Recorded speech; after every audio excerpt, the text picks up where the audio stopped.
Okay, I think we've started recording now. So good afternoon, everyone. Thank you for joining our Lunch and Learn today. Thank you for contributing your lunchtime to spend some time with us. And thank you to Lucy, Carolina, and Tom. That will be giving us a practical insight into BNG implementation and a bit of a surgery session as well to take questions on and share and collaborate as usual. A bit of housekeeping, of course, is if you can keep yourself on mute just to make sure there are no background noises to interrupt. And I think the structure of the meeting will go where the presentation will take place. If you have any questions, please put it on the chat, and then that way they will review the questions during the surgery afterwards. Thank you very much. Over to you, Lucy. Lovely. Thank you, Sarah, and welcome everybody. It's really exciting to be here for our second session for Biodiversity Net Gain, particularly for watercourses and, of course, the rivers and streams, because I know that's the work that we're all involved in. I've always been really keen to think about, the whole water environment, so we will touch on that. As Sarah said, we're going to do, I'm going to share my slides, actually. Let's do that. Let's share my screen. I've got to juggle a single screen, so bear with me 1 second while I get this right. I'll probably have to share and then get rid of the view. Oh no, that worked. Hold on. Right. Slick as always. There we go. So, welcome to our Lunch and Learn today. We are part 2 of our Biodiversity Net Gain Policy, Practice and Partnerships. I am here with Tom and Carolina from the Rivers Trust and from Thames 21, respectively. We've been collaborating together for a little while on these sessions and just generally around the whole sort of area of work for biodiversity net gain. We're really keen to take you through on some practical sides. So the implementation of biodiversity net gain, which Carolina was going to present last time, but actually we decided that we were going to go forward with a slightly different format for this session and include a BNG surgery, because it's end of financial year, we're also crazy busy, and actually some of the work that Carolina's doing, she's going to update for our part 3. So we're really excited. We're doing part 1 last time was Tom and myself going through policy context and the catchment partnership context. Today I'm going to pick up with the practical side and think about actually the metric, and I'm going to have a go at flipping in and out of presenting. I've just realised I don't have my bar on the bottom this time. That's disappeared. That's interesting.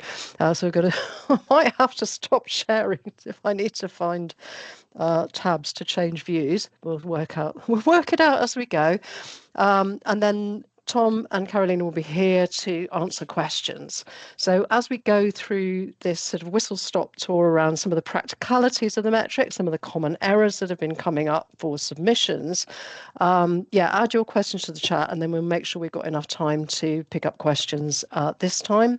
And we'll give you a little taster for what we're going to go forward with in part 3 as well, which is going to be more around the mechanisms and the market. We were also hoping today to have a commentary on DEFRA's response to the BNG consultation, which closed last July, and we are still waiting for that. So unfortunately, we weren't able to bring that to the table today, hence the surgery and the slight change. So we're going to be talking about the practical side of BNG implementation.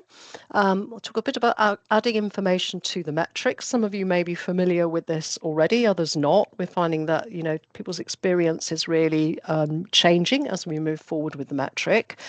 There's a few sort of specifics that we're going to dip into, local nature recovery strategies versus catchment action plans, encroachment and condition assessment, things around how the metric is working functionally for people. But ultimately, we want to think about how we're making BNG more manageable for all of us. It should be a tool which is supporting our discussions and decision making. We shouldn't be getting driven by the metric as a tool. We should be thinking about those ecological outcomes that we're all trying to achieve anyway. Okay, so just a reminder, stick your questions in the chat as we go, and we will kick things off. So adding information to the metric. Now, I know you don't need to know me to point you to where the guidance is online. There are links in this slide pack, and you'll receive a copy. So you will be able to go to where you see the little arrows and jump straight to those links. I'm sure you've got them bookmarked already.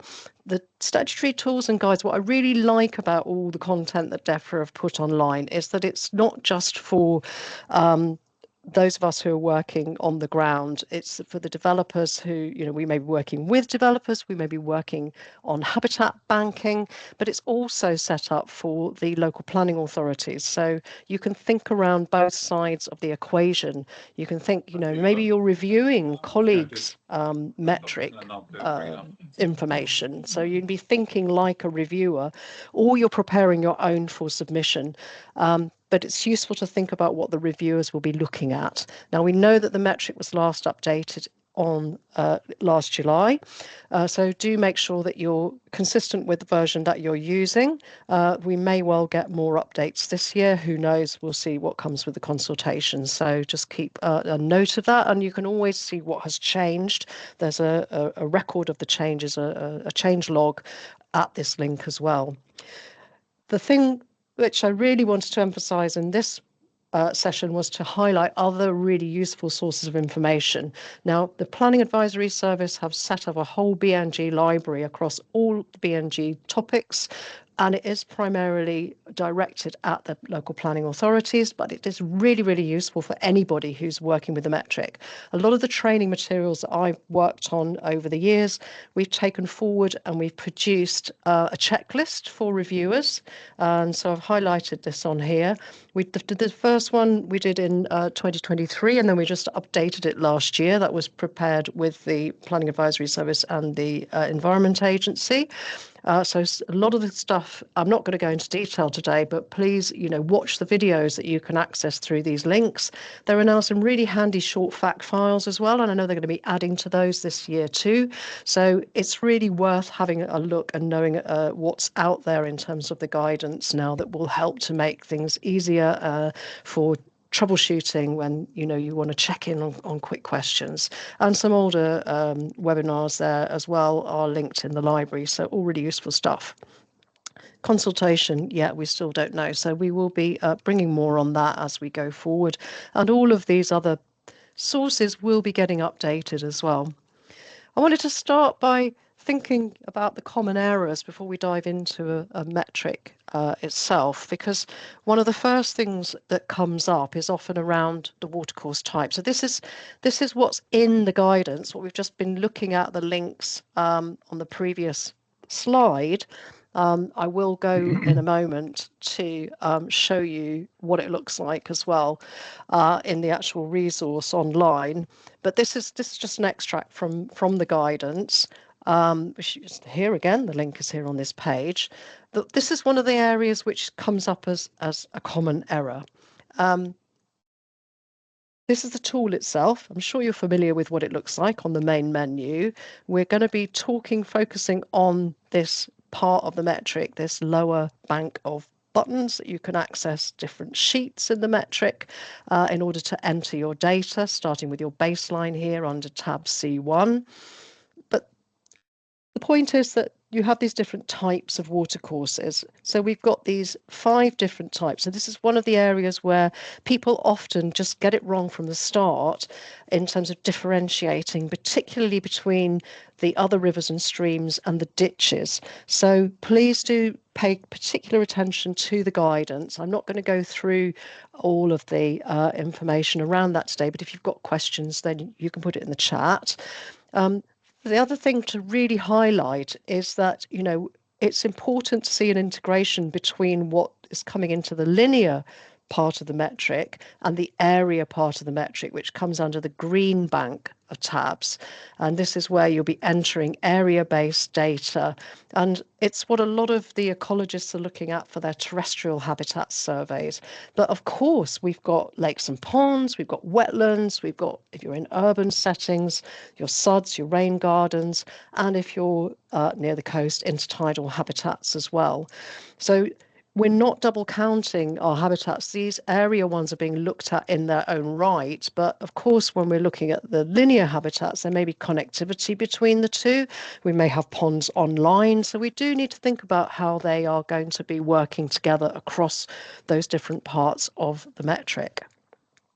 What I'm going to attempt to do now, I think, if I go, yes, this was where I wanted to dive inside the metric, and I'll have to just go off presenter mode in order to pull up one I prepared earlier. So for those of you who are not so familiar with the metric, I want to just highlight the fact that I am here not meaning to go into other tabs. There should be, if I go to the three dots, okay, not sure why that's not behaving itself very well. Normally you get the three little lines here, and if you click on it, you get actually the list of all the tabs. So I'm in the macro disabled version of the statutory metric. If I go to the front page, you'll recognize that view, I'm sure.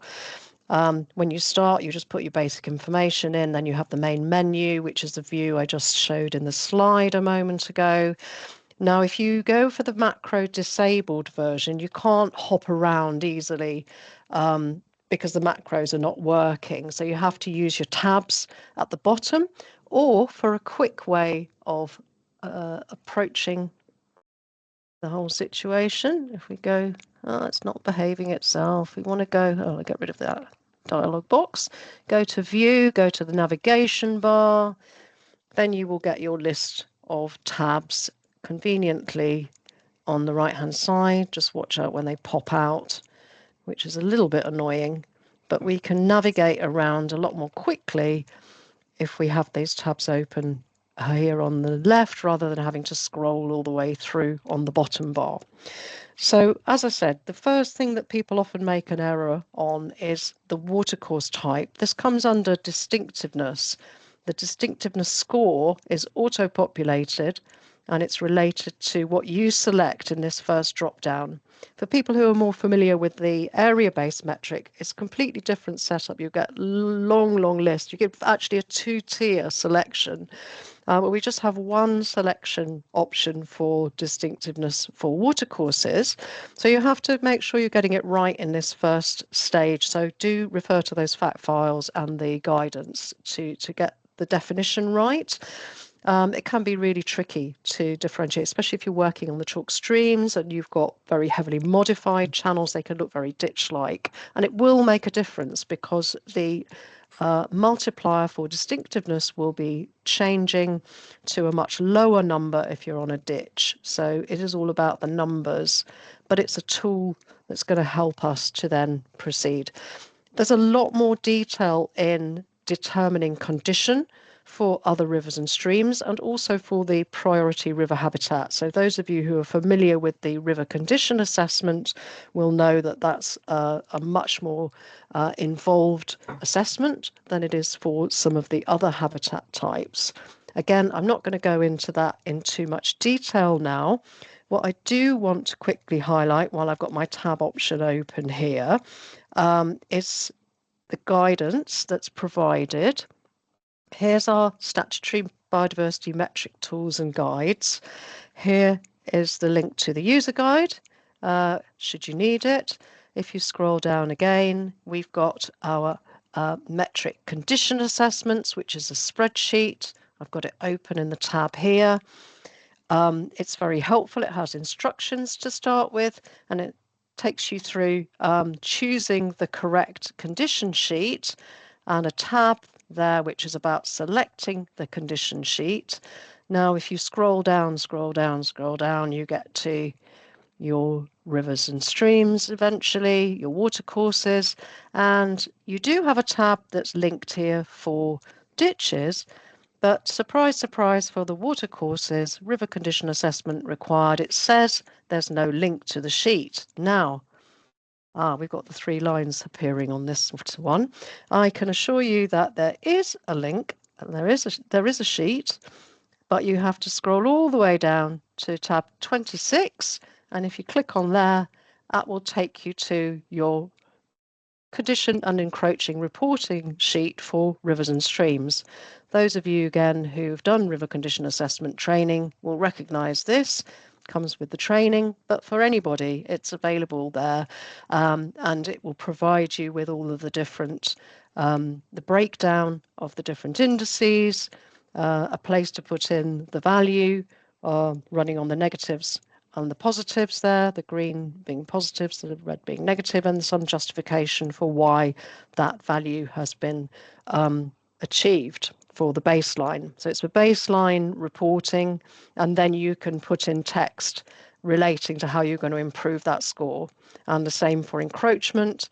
Encroachment is a separate assessment. So I'm going to come back to that just in a second. I'm keeping an eye on the time here because I don't want to whiz through too fast. Please put your questions in the chat. Other common errors which come up. Okay, local nature recovery and catchment action plans. This isn't so much an error at this point because it's not anybody's error. It's not an error if you don't have a local nature recovery strategy in your particular catchment. They are, as we know, being published in various parts of the country as we speak. The Natural England LNRS areas map is helpful in showing you where the areas are falling, but it's out of date. I had a check on it yesterday, and unfortunately the information was last updated in November, and since then we've had a number of LNRSs published. Where I'm working in the River Colne, I've got 6 intersecting LNRSs in one river catchment. You may be the same in where you are in the Thames. So just be mindful that this data is out of date, and you will have to go to whoever is the lead for the LNRS to find out what stage it's at. When it's published, it should be reflecting everything that's in your catchment action plans. That is the sort of the basic understanding, but it's reflecting those measures at a relatively high level. So apologies for drawing on West of England because they were the first to publish. It's just what I had in my other slide packs. You can see the kind of actions or measures that they've got in the LNRS tend to be these high level ones covering larger areas, and then you have to go down to the detail. These actions and measures should be aligned to the CABA actions and WFD aims, but be careful because you can't double account on funding. You can't have no deterioration measures for Water Framework Directive funding coming in for those actions to be delivered, and then getting biodiversity net gain funding because that would be double funded. So you've got to have your BNG funding going beyond WFD no deterioration funding. There's also conflicts with countryside stewardship funds, so you can't have countryside stewardship and BNG for the same activities. And it's recently come up in conversation around water stewardship measures and being delivered as well, but I'm not sure exactly how that works out. Maybe you know more, maybe you've had experience in your area, so please do share or ask any questions if you do. Where the error tends to come in is around strategic significance. So on the drop down in the metric itself, what we have is the option, and because I've not gone to slideshow, I can show you very quickly, strategic significance. We have 3 different options that we can choose. But fundamentally, what we should really be concerned with is low and high only. So it's high if it's formally identified in a local strategy, and we'll get the multiplier going up to 1.15. If it's not identified, and this is the measure, it's about the measure being delivered. When we're at the starting point at baseline, we're always going to be low because we're not delivering at this point. It's about delivery of the measures. So always start with low strategic significance. And if that measure is being delivered, that's when we should go to high. I'm rushing through, so I'm hopefully this is making sense. This is what is in the guidance where you've got an LNRS published. It basically explains that if you're delivering that measure, then you should start low and go high in your target. If you're not delivering the measure through the activity, then your target should also stay at low. The guidance for where the LNRS is not published is really confusing because this is old iterations of the metric. And do not apply this to watercourses. I've just taken it out to avoid confusion. Don't worry about medium. It's not applicable. Just go with if you haven't got a LNRS published, go with what's in your catchment action plan. If you're delivering that outcome, go high, get the uplift on the units. If you're not, try and make a case to be delivering, and just keep it simple. Okay, so when we're actually inside our metric and in our reporting sheets that we just looked at a moment ago, I showed you already that there is a sheet for the rivers and streams. For ditches also, you're going to be doing not just a condition assessment, you're also going to be doing an encroachment assessment. This is different to the area habitats, which only cover condition, and they're a little bit simpler. Again, without going into too much detail, just a very quick look at this case study here, where we've got a public open space with a nice watercourse coming through it. This was one of my first practical experiences of doing a BNG assessment on the ground, and I have to admit that I was rather enthusiastic about rushing out to do my RCA, and I made a common mistake of not thinking enough about the encroachment before I selected my representative short lengths, which those of you who know RCA will know you do a short length of morph surveys. So we went in initially and we did an A, B and C, and then when we did the walkover for encroachment, realised that we're going to have to split B into a B1 and B2 length. So please be careful. Do walk over first, characterize those sublengths, look at your encroachment, think about when you've got discrete negative features like an outfall here, how are you going to represent that in the length of data, which you can pick up through your encroachment because you're looking at percentage of that whole length in a section that's being entered into one line on your metric. But for your morph surveys and your river condition assessment, you're going to have to pick a place which is representative. So you might need to actually tweak your numbers a bit to say, I need to account for this particular outfall. It wasn't in the location of my survey, but it's important that I represent it because then I can show the change that's going to be implemented through the actions. Again, there is guidance in those checklists and fact file sources on the Planning Advisory Service. So do go for that. This is a rather chaotic view, very zoomed out view of what a filled in condition reporting sheet looks like with your baseline positives and negatives for the river condition assessment for one length that's entered into the spreadsheet. It also includes here a section that looks at encroachment, and here I was doing some optioneering. So I actually included baseline, one option A and another option B. That is not accounted for within the actual reporting sheet because all of the reporting sheets look at baseline and then suggestions for improvements. What you might want to do as an additional exercise is actually in another spreadsheet, lay out your options and look at what those different uplifts are, provide some explanations and use that in your reporting for your clients.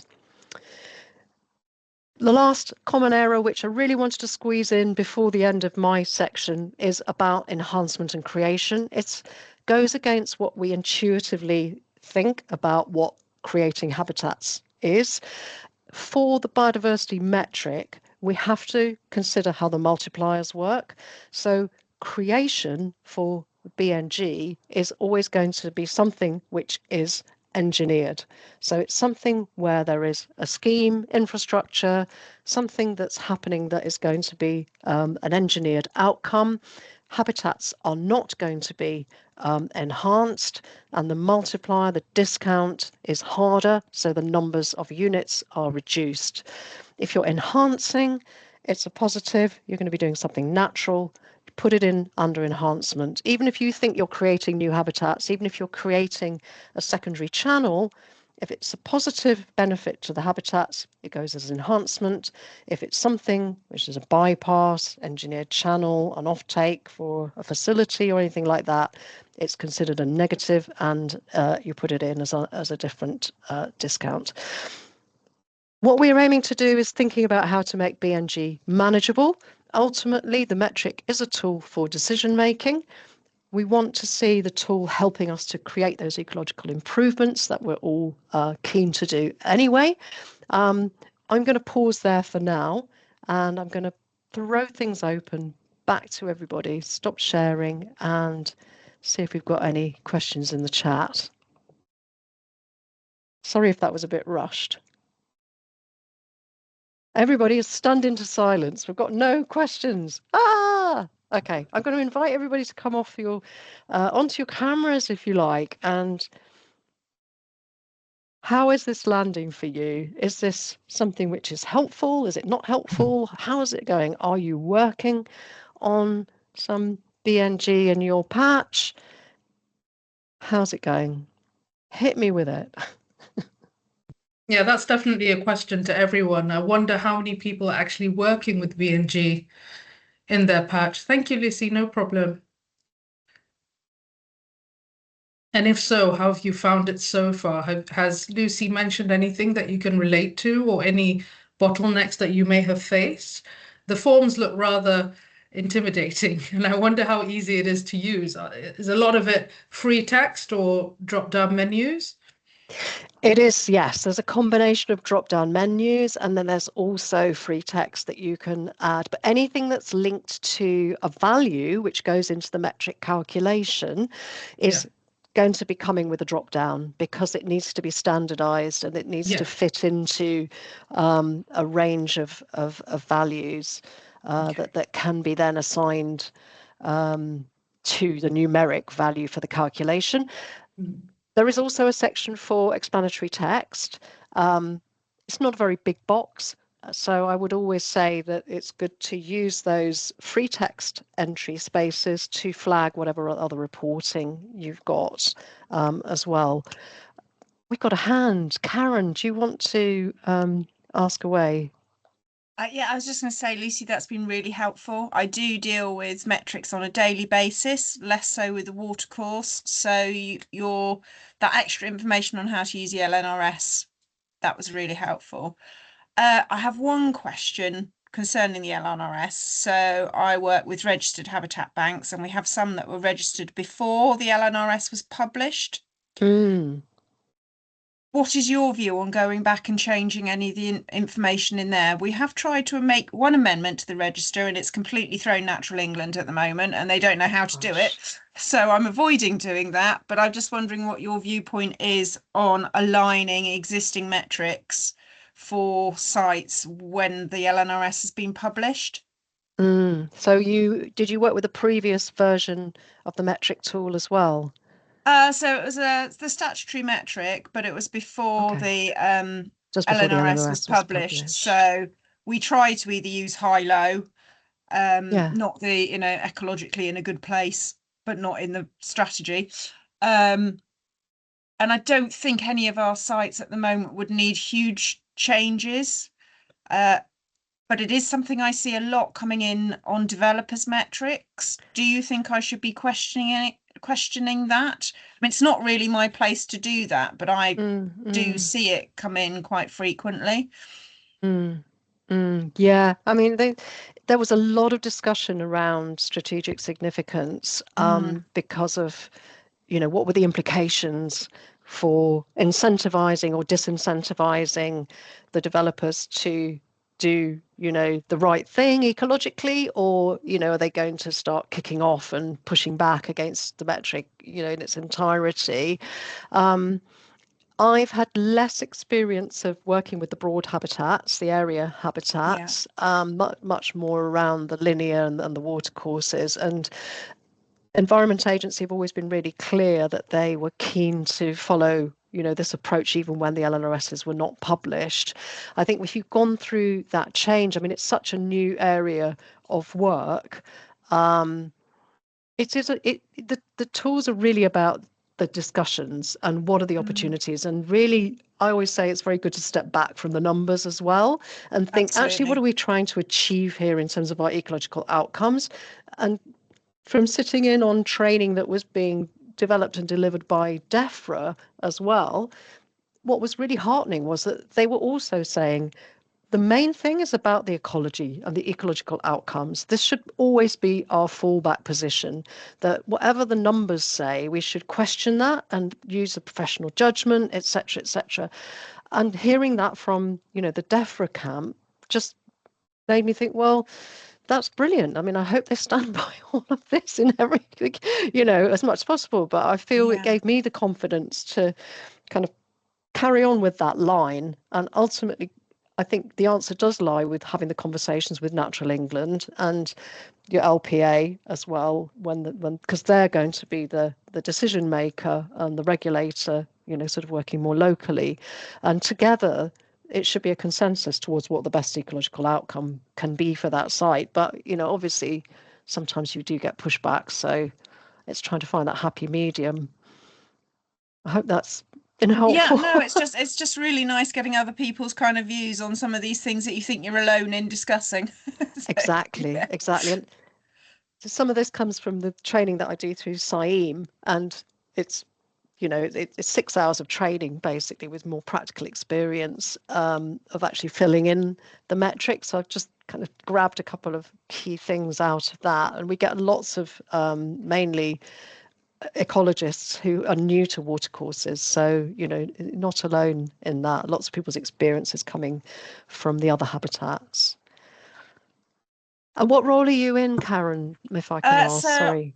I work for a small environmental funding charity, and we facilitate landowners getting their restoration and creation projects up to Habitat Bank stage, and then we broker the units on their behalf. Fantastic. So been doing this for a while, but we don't touch so much on the watercourse. But we do work with people like FHT and River Tame Conservation Trust, and work in partnership with them on the watery bits. So we get their expertise, which is fantastic. It's such a new area for all of us. I think you'll find our next webinar with Tom really interesting as well. We have got Tom's got a little bit on markets that we can do before the end of this session too. I'm curious, everybody else is being a little bit shy. And I wonder if maybe it is just so new, people haven't really been using the metric much yet, and that's absolutely fine. If people thinking this is something which I know is coming, I want to know more about it, but it's not quite landed yet. Anybody want to volunteer any other experience or ask any questions?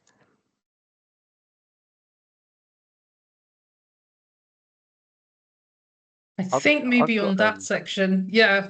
I've got a question which is related but tangential, like for the group anyway, and linked to the consultation response which Lucy mentioned we're still waiting for with bated breath. But obviously people are involved in environmental delivery on the call, and I wondered if anyone is having experience of BNG from the other side of the coin. So projects that you're involved in developing that require planning permission and therefore are having to demonstrate that 10% uplift, and whether that's causing any barriers to delivery. I know from some local rivers trust perspective that is something that they're experiencing, and something that we're really hopeful for in the consultation is that exemption for more conservation biodiversity type projects. But so I just wanted to throw it out to the group to see if that's a common experience.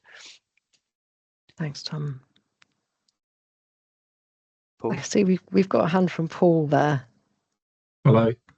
Just wanted to come back on Tom's question actually, because we've to mention experience we're having with a project we're working on in the Way catchment, which is we're putting in a bypass channel. A technical fish pass around a mill. The landowner is reluctant to support the project if BNG is needed, because he doesn't want to kind of lock his property into a 30-year agreement to deliver BNG. So we've written to the council and almost kind of like appealing to their kind of I don't know. I guess we just strictly speaking, it probably should need BNG if you're going to apply the regulations as they're written. But we're just kind of appealing to them and saying, look, for these reasons, we don't think BNG is needed, and if it does, then this project won't go ahead, and we then lose the chance of kind of doing this really important ecological restoration project. So yeah, we're still waiting. Obviously, we're still waiting on what's going to happen with this new de minimis exemption and what that's going to look like. I don't know, Lucy, if you've got any views on what you think that might look like. You've heard any rumours? You're on mute. I was going to open it up to Tom first, as you kindly provided the question. Do you want to jump in, and then I can go after?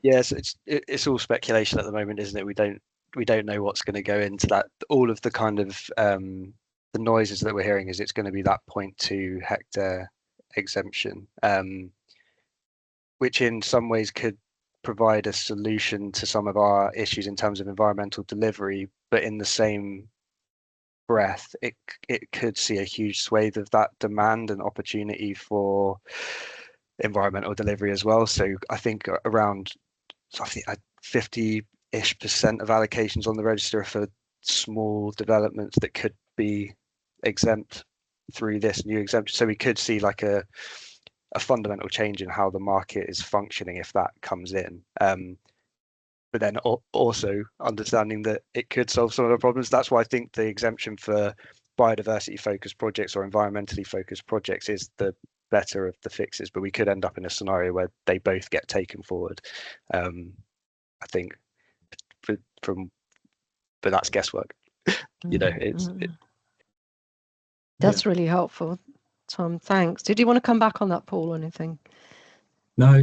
Like I said, I think it's all just speculation at the moment, isn't it? Unfortunately, I can't believe how much expectation there is.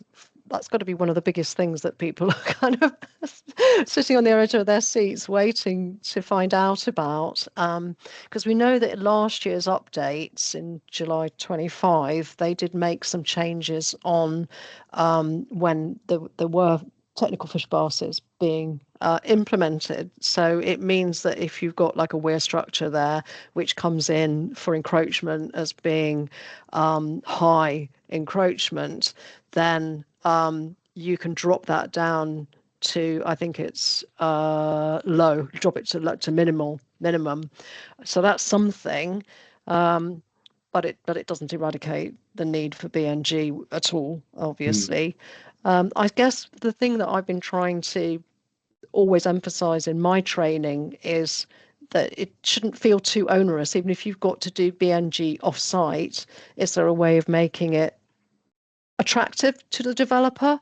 I guess if you're on a small site and you've got, a construction which has to be a certain size, because you've got to have that, kind of lead in, how much mitigation by design can you do in the first place? Obviously, try and get as much as you can on site. But then if you're going to go off site, is there some real easy, quick win somewhere nearby where just literally removing a bit of reinforcement, putting in a bit of large wood could actually generate some good improvements?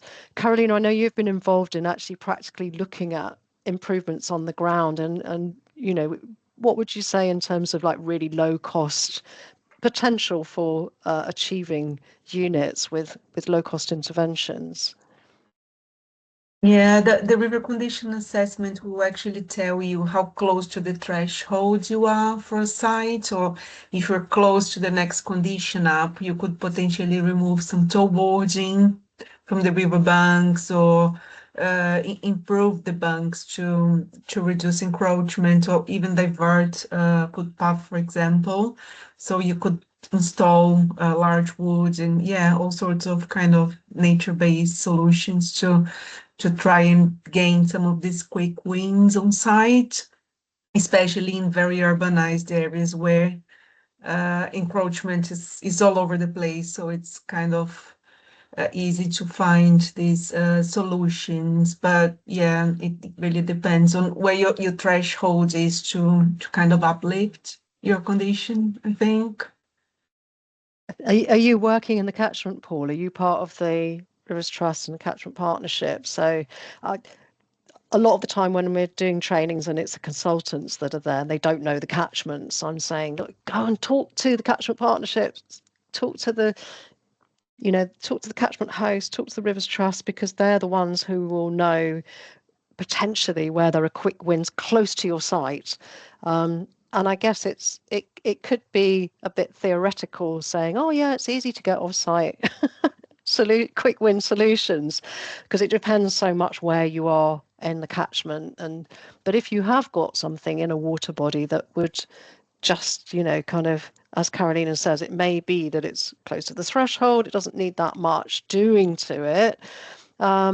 It could be a real bonus. You could sell it like, well, we've got fish passage and we've got improved habitat up here, win-win, and get the feel-good factor. If it's a bigger developer, then you can say, oh, you can showcase this. It's a really positive thing for your environmental credentials, But it does depend on who it is you're talking to and what the opportunities are that are nearby. But really good luck with that, and thanks for sharing it. Has anybody got any other examples? Or I don't know, Carolina, Tom, if you've got any other questions as well for throwing them in. Yeah, I think Emma's bursting to add to it as well, I think. Yeah, so we've got a project where we're improving fish passage, so making a load of barriers passable to fish, and re-meandering a stretch that's artificially been straightened but not adding much length. And the condition there is already quite good, and the metric doesn't recognise what we're doing for the fish or the meandering, really. So trying to, and in that location, we're required by the local authority to make a 20% net gain. So the project on its own would only be a 3% gain overall. So within our project area, we would have to replace 2 bridges that are like very concrete and not very nice for the river, but that would more than double the cost of our project. It would be quite a substantial additional cost. So we're exploring the possibility of Rule 4 potentially, or as you've suggested, looking elsewhere in the catchment to try and do the BNG offsite, but within the immediate area we already know that it's relatively good, so there's not much opportunity there, so we're continuing to look a bit further downstream. Oh, that's so frustrating, isn't it, when you've got a site where you know that you're doing positive environmental benefits, but it's not showing it in the metric. Is this a case where you've done your river condition assessment and you're saying it's quite good, but is it like at the bottom of the band for the good preliminary condition score? So it's sort of in the middle. So to jump it up to the next condition class, it does require the removal of the bridges and replacing those with something less impacting the rivers. So there are a few small improvements we can make, but it's not enough to get up to the next class. Are your bridges clear span bridges? They're not culverts? They are, yeah, they're effectively culverts, which is the issue. Okay, anything in a culvert you should be putting as a separate line. I'd see if you can separate out your bridges from the lengths where you've got your condition you're saying that the baseline is quite good. So is that what you're doing already? You've got them so I'm not partly I would like a clearer definition on what a culvert is, because it is a bridge, but it's not just a pipe going through, it's higher, but it's fully enclosed, fully like encompassing the banks, so it's not full engineered. So I haven't put them in as culverts. Are you putting them in as a separate length? No, they're all in that's possibly where you may find that might help. Okay. I mean, I'd be happy to follow up and have a look at it with you, Emma, just as I know obviously we've got limited time now, but I think it's a really important point. That's something which I didn't actually go into. So something that we do look at in the SIEM training that I do is when you're first going to site and doing that initial walkover, what we need to make sure is that we're doing what we call the delineation of the stretches, the sections, which are the lengths which go into a separate line on the metric. So if you've got variation in the baseline condition, then it needs to go into a separate line, as you know. So I'd say if you've got a heavily engineered length that's going under your bridges, I'd put that in under a separate line, absolutely. Because even though if there's no change to it, well, you said there is going to be some change to the bridges. You're planning to have some? So we're putting a rock ramp in, but it wouldn't, it would make very little difference to the river condition assessment. But the bridge replacement wouldn't be our choice because it's so expensive and it's not required for making the barriers possible to fish. So from a weir to a rock ramp, I would have thought there should be some improvement on your RCA. There will definitely. be some, yeah. But it's not enough to get it up to the next condition class. But is that because you're including some of the engineered bit underneath the bridge as well?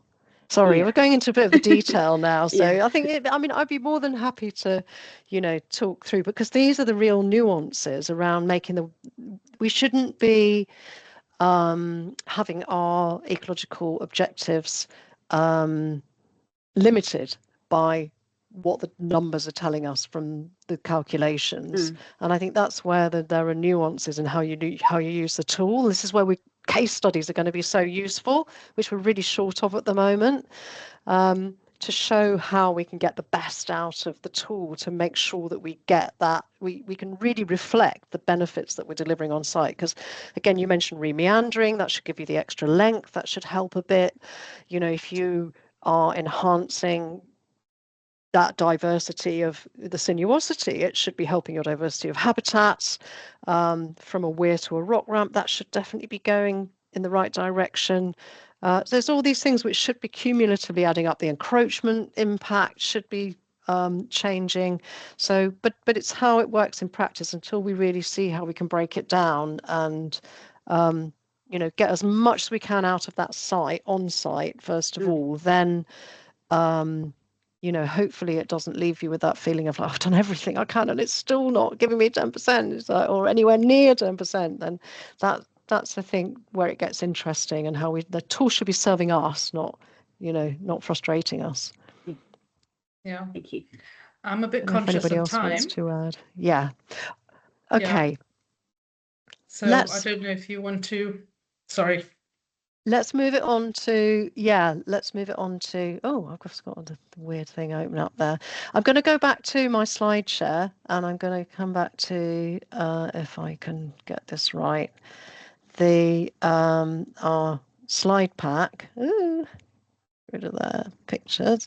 And Tom, would you like to thank you everybody for your questions. It's really, really helpful and really good to hear what's going on. Tom, would you like to talk us through a bit about what's happening with the markets? And Definitely. Yeah, thank you, Lucy. And also just to say, Paul, I would be really interested to hear what the local authority comes back with in your case study, because we've got a few similar examples. So I did manage to get that in before I unmuted myself. But yeah, be really interested to hear how that goes. So good luck.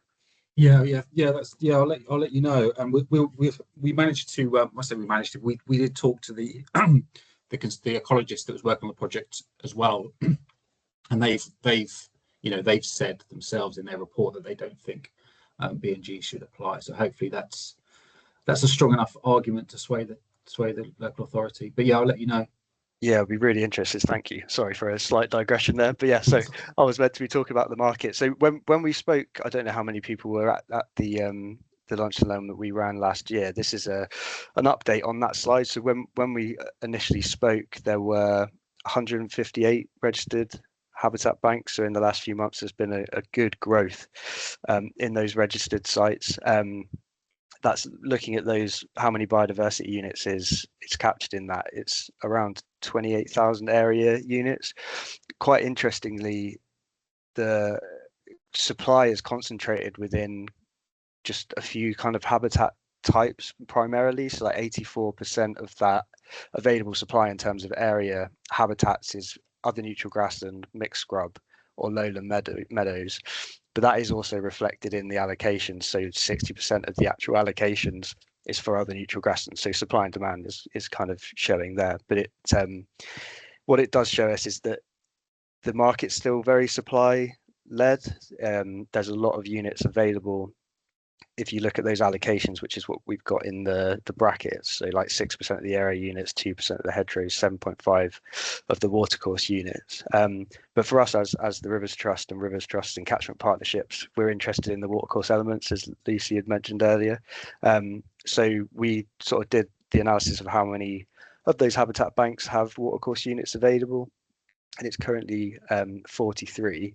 So when we break it down by what types of watercourse unit they are, around 60% of the watercourse units available on the market are of ditch unit at the moment, 30% are the rivers and streams, and then 5% are those priority habitats. And they're still commanding some of the higher end sort of pricing within the market. So around sort of 140 to 160,000 was the latest reported price for other rivers and streams, and then it's pushing over 200 for priority river habitats. But the market is growing, but it's sort of slow and steady wins the race, I would say. And yeah, in the next session we can do a bit more of a deep dive about how this is working, and we've also got the potential addition of nationally significant infrastructure projects coming in May.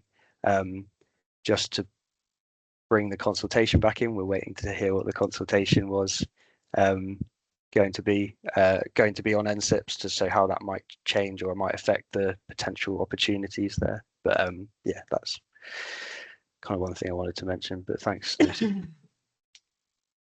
This was what I kind of put together as a taster for next time, because I know, Carolina, you've had some experience around delivering using Section 106.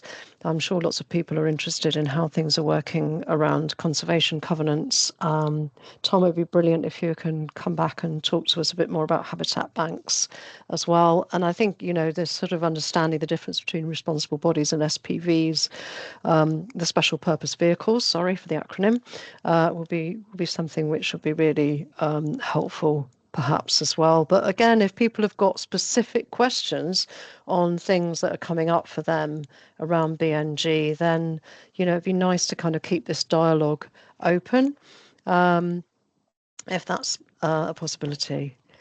I'm going to stop sharing again now. We've got just a few minutes, so I don't know if anybody else has got any other thoughts or questions before we end.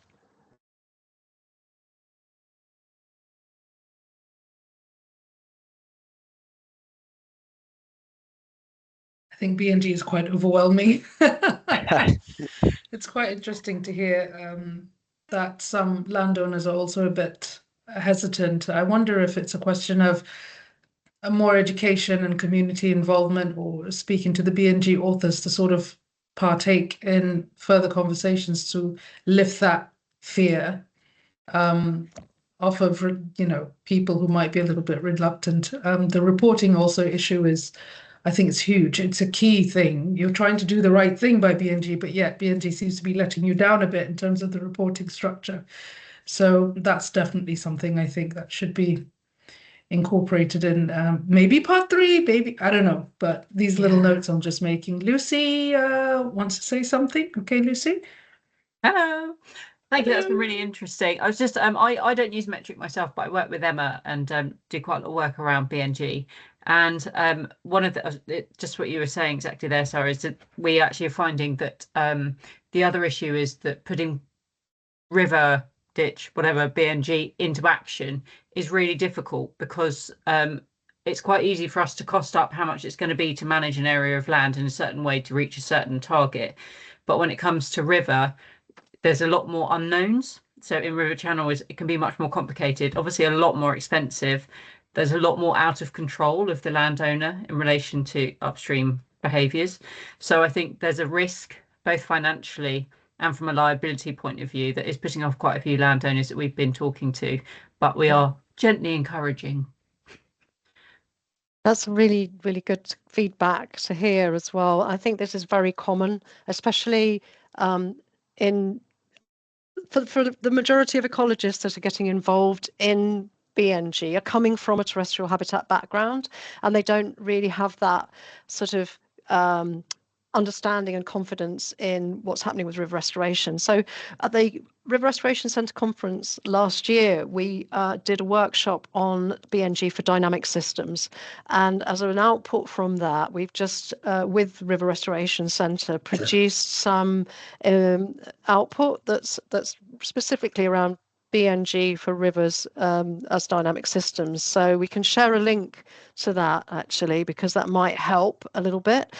I think it comes back to, if you've done river condition assessment training or any of the other trainings, usually what we're always emphasising is to look to team up with river restoration experts and geomorphologists, because they will help you to understand that risk. Definitely, yes, rivers, they function in a very different way to other habitats. And rivers are all about processes. But if you're working with rivers and you're working with those natural processes, then you can understand the direction of trajectories of change. And it's something where we can reduce that sense of risk and reduce the costs as well, because nature-based solutions are all about tweaking to work with the energy of the river to get positive outcomes that don't have to be, expensive. It's usually, if there's other infrastructure around, that there are concerns about how erosion or deposition in certain locations are going to conflict with, other sort of land use needs. If you've got space for the river to do its own thing, it will quite happily self-regulate and get itself back with a bit of help to a more sustainable, self-regulating, functioning, healthy, ecologically functioning system. So it's being able to work perhaps with a few other people that will help get that process going.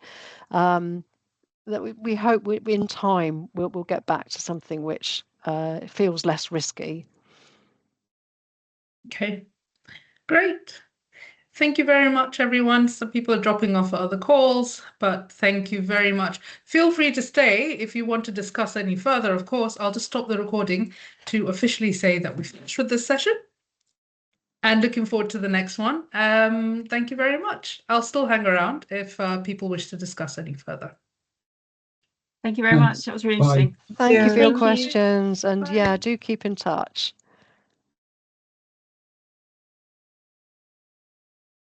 I'm trying to stop recording. Thank you it's not so stopping. Much. No, it's fine. Yeah, well done, guys. I'm really sorry, Carolina and Tom. I didn't really kind of do. I never do